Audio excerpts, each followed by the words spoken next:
India इस वक्त जो है वो इसराइल वहां से अगर दुनिया में वाहिद किसी मुल्क से चल रहा है ना hashtag I stand with Israel, ये अमेरिका से भी नहीं चल रहा, वो इंडिया से चल रहा है।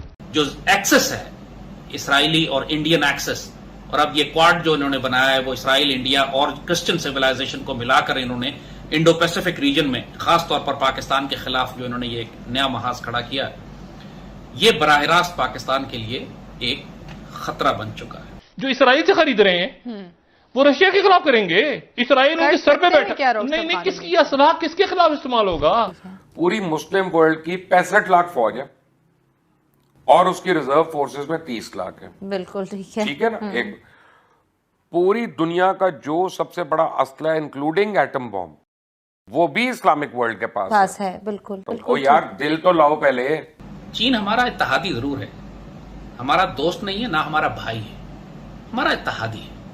हमारे उसके साथ स्ट्रेटेजिक रिलेशनशिप्स हैं, हमारा सगा भाई नहीं है वो, ना वो हमारा ईमान शेयर करता है, ना हमारा खून शेयर करता है। वो अपने इंटरेस्ट को देखेगा। और इसराइलियों ने बहुत बड़ी इन्वेस्टमेंट की है चीन के साथ।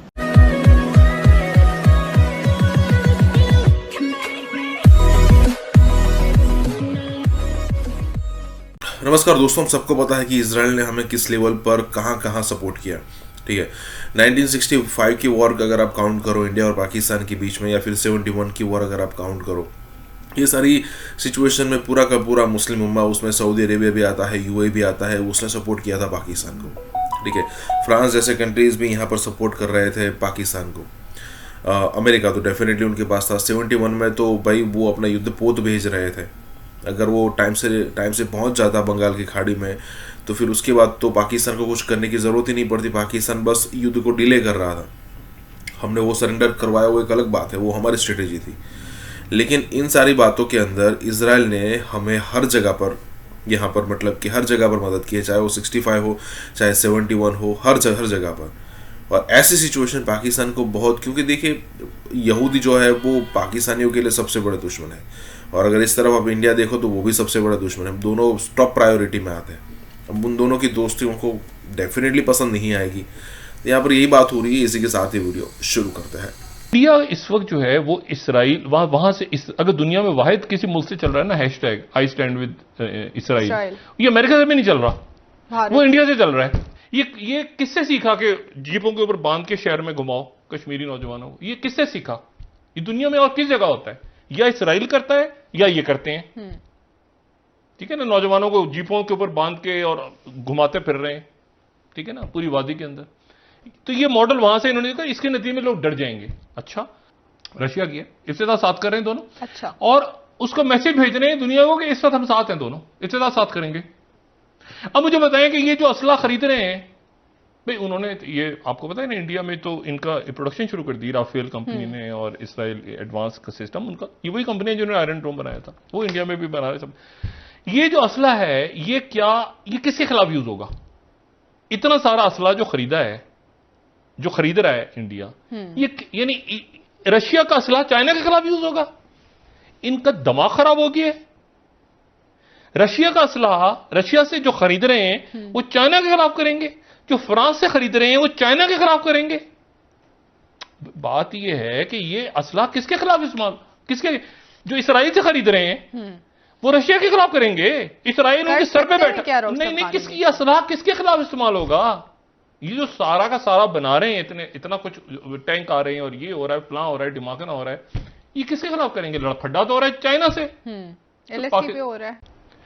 अच्छा, अब मसला यह है कि ईरान और आप इसराइल के ताल्लुकात देखें तो ईरान के साथ आप चाबहार कर रहे थे। दूसरी बात यह है, तो मेरे लिए ये जो एक है ना ये जो सूरत हाल है, वो मेरे लिए बहुत ज्यादा मतलब मैं सोचने से, अच्छा इंडिया में बहुत बड़ी तादाद ऐसी है जो पैलेस्टीनियंस के लिए, बहुत बड़ी तादाद इंडिया की में ऐसी है जो ह्यूमन राइट्स पे बिलीव करती है, जो इससे पहले मुसलमानों के लिए, कश्मीरियों के लिए, मुख्तलिफ जो उनके मुख्तलिफ जातें हैं जिन पे जुल्म हो रहा है उनके लिए, जो हिंदुत्व वाले लोग नहीं है उनके लिए, क्रिश्चियंस के लिए आवाज उठाते रहे, उनके लिए वो अभी भी उठा रहे हैं। और जहां तक मुसलमान तहजीब का ताल्लुक है, वो मगरिब की जानिब से एक जूडो क्रिश्चियन सिविलाइजेशन उस पर हमलावर हो रही है, जो तबाहियां मिडल ईस्ट में मची हैं। और मशरिक से हिंदू सिविलाइजेशन जो है वो मुस्लिम दुनिया को हड़प करने के लिए आगे बढ़ रही है और सबसे पहला उसकी राह में पाकिस्तान खड़ा हुआ है। ये बात कायदे आजम ने 1946 में मिस्र जाकर वहां की तमाम मुस्लिम दुनिया के सरबराहान और मुफ्ती आजम फलस्तीन भी उसमें शामिल थे, उन सबको एक ही बात ये कही थी कि ये जो हिंदू जायनिज्म का एक अफरीत है जो उठता चला आ रहा है, ये पूरी मुसलमान दुनिया को हड़प कर लेगा और अगर इस खतरे को आपने वहां ना रोका जहां उसको रोकना चाहिए तो आने वाले वक्तों में ये पूरी मुस्लिम दुनिया के लिए खतरा बन जाएगा। और आज आप देख रहे हैं कि जिस तरीके से जो एक्सेस है इसराइली और इंडियन एक्सेस, और अब ये क्वाड जो इन्होंने बनाया है वो इसराइल, इंडिया और क्रिश्चियन सिविलाइजेशन को मिलाकर इन्होंने इंडो पैसिफिक रीजन में खासतौर पर पाकिस्तान के खिलाफ जो इन्होंने ये नया महाज खड़ा किया, ये बराह रास्त पाकिस्तान के लिए एक खतरा बन चुका है। हमारे बुजुर्ग इस खतरे को समझते थे कि इसराइल की रियासत अगर एक दफा कायम हो गई और इधर हिंदुत्व रियासत हुई तो दोनों के दरमियान ये मुस्लिम दुनिया को बिल्कुल कुचल के रख देंगे, और आज एग्जैक्टली यही आप अपनी आंखों के सामने देख रहे हैं। सेकेंड वर्ल्ड वॉर के बाद जब से इसराइली रियासत कायम हुई, इन्होंने अमेरिका की ताकत को इस्तेमाल किया पूरी मुस्लिम दुनिया में तबाही मचाने के लिए, और वो आप आज भी देख रहे हैं कि चाहे इराक हो, चाहे अफगानिस्तान हो, चाहे वॉर ऑन टेरर के नाम पे इन्होंने पूरी अमेरिकन पावर को इस्तेमाल किया, क्रिश्चियन वर्ल्ड को इस्तेमाल किया, नेटो की फोर्सेस को इस्तेमाल किया मुस्लिम दुनिया में तबाही मचाने के लिए। कमाल का जहन, फितनागर जहन है इन यहूदियों का कि इन्होंने ईसाई दुनिया को इस्तेमाल किया मुस्लिम दुनिया को तबाह करवाने के लिए और हिंदुओं के साथ इत्तेहाद किया पाकिस्तान को तबाह करने के लिए। अब तारीख के ऐसे मौके पर हम दाखिल हो चुके हैं कि जब कॉन्फिडेंस हो गया अब इसराइलियों को, यहूदियों को, अब हम बराह रास्त पूरी दुनिया पर हुकूमत कर सकते हैं, मगर फिर भी इनको किसी मजबूत बाजू की जरूरत थी और इसके लिए इन्होंने चाइना पे इन्वेस्ट किया। ये अजीब सी बात लगेगी बहुत सारे पाकिस्तानियों को, चीन हमारा दोस्त है,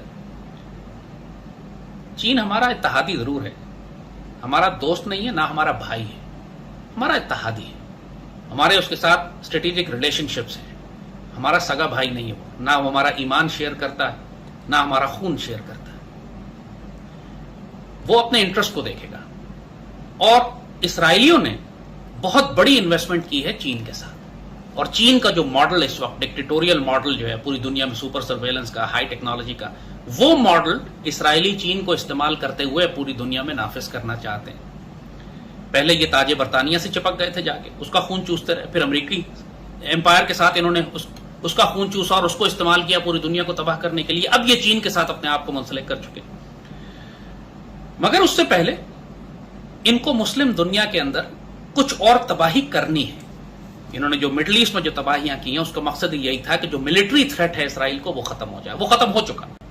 पाकिस्तान को ये टकराएंगे बराह रास्त भारत के साथ, और भारत की पुष्टपनाही पर इसराइल, अमेरिका और बची कुची जो यूरोप की ताकतें हैं वो खड़ी होंगी, और इस तसादुम के नतीजे में अल्लाह न करे पाकिस्तान को अगर चोट लगती है तो फिर इसराइल के लिए आने वाले वक्त के लिए बिल्कुल रास्ता साफ हो जाएगा कि मुस्लिम दुनिया में कोई और एटमी ताकत बाकी नहीं बचेगी जो इसराइल को रोक सके।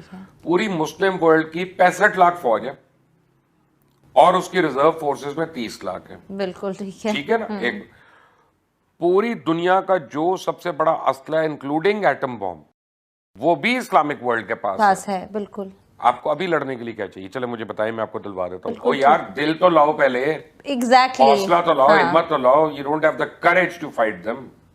Very sad. तो ना ये क्या बात है, असला दे देगा, फिर जो इस्तेमाल कर सकता है उसको मिल रहा है। बिल्कुल ठीक है जी।